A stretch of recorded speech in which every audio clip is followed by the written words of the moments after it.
Hello students, how are you today? Hola estudiantes, les habla la maestra Centeno.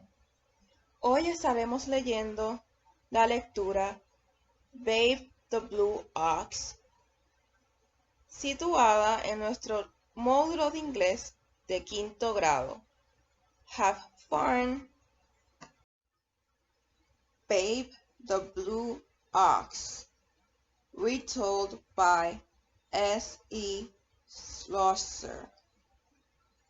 Well now, one winter it was so cold that all the geese flew backwards, and all the fish moved south, and even the snow turned blue.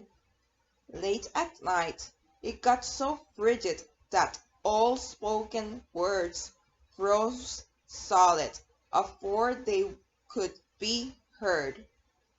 People had to wait until sunup to find out what folks were talking about the night before. Paul Bunyan went out walking in the woods one day during that winter of blue snow. He was knee-deep in the blue snow when he heard a funny sound between a bleat and a snort. Looking down, he saw a teeny tiny baby blue ox just and hopping about in the snow and snorting with the rage on account he was too short to see over the drifts. Paul Bunyan laughed when he saw the spunky little critter and took the little blue mite home with him. He warmed the little ox up by the fire, and the little fellow fluffed and dried out, but he remained as blue as the snow that had stained him in the first place. So Paul named him Babe the Blue Ox. Well, any creature raised in Paul Bunyan's camp tended to grow to massive proportions, and Babe was no exception. Folks that stared at him for 5 minutes could see him grow right before their eyes. He grew so big that 42 axe handle plus a plug of tobacco could not fit between his eyes, and it took a number of crows a whole day to fly from one horn to the other. The laundryman used his horns to hang up all of the camp's laundry, which would dry likely split because of all the wind blowing around at that height. Whenever he got on edge, Babe the Blue Ox had to find a cliff to rub against, because whenever he tried to rub against a tree it fell over and begged for mercy. To whet his appetite, Babe would shoot up 30 bales of hay, wire and all. It took the Elmers, his 7 axemen, with pickaroons to get all the wire out of Babe's teeth after his morning snack. Right after that, he'd eat a ton of grain for lunch, and then come pestering around the cook, Sourdough Sam, begging for pancakes. Babe the Blue Ox was a great help around Paul Bunyan's logging camp.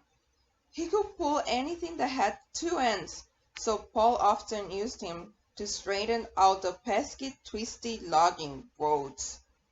By the time Babe had pulled the twists and kinks out of all the roads leading to the lumber camp, there was 20 miles extra road left flopping about with nowhere to go.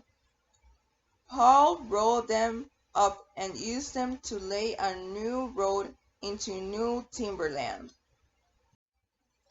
Paul also used Babe the Blue Ox to pull the heavy tank wagon which was used to coast the newly straightened lumber roads with ice in the winter, until one day the tank sprang a leak that trickled south and became the Mississippi River.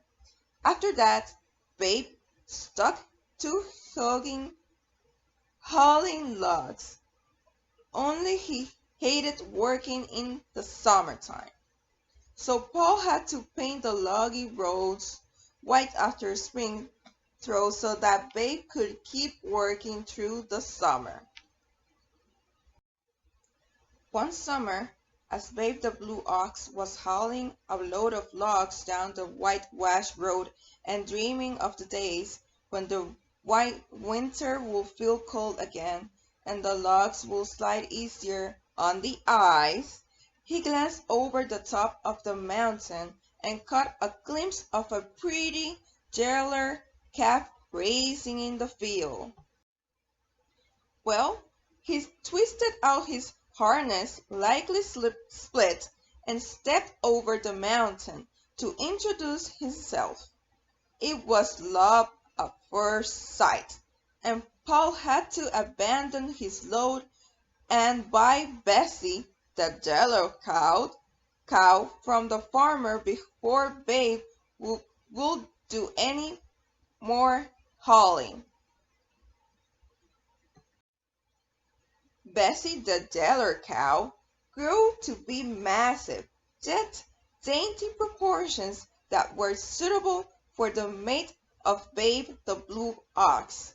She had long yellow eyelashes that tickled the lumberjacks standing on the other end of the camp each time she blinked. She produced all the dairy products from the lumber camp. Each day Sourdough Sam made enough butter from her cream to grease the giant pancake griddle, and sometimes there was enough left over to butter the toast. The only bone of contention between Bessie and Babe was the weather. Babe loved the ice and snow, and Bessie loved the warm summer days.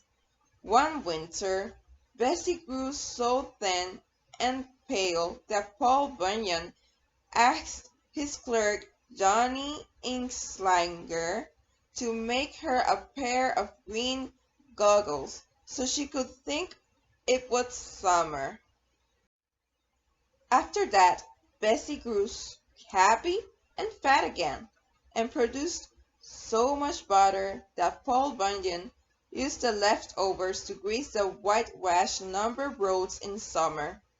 With the roads so slick all year round, hauling logs became so much easier for Babe the Blue Ox, and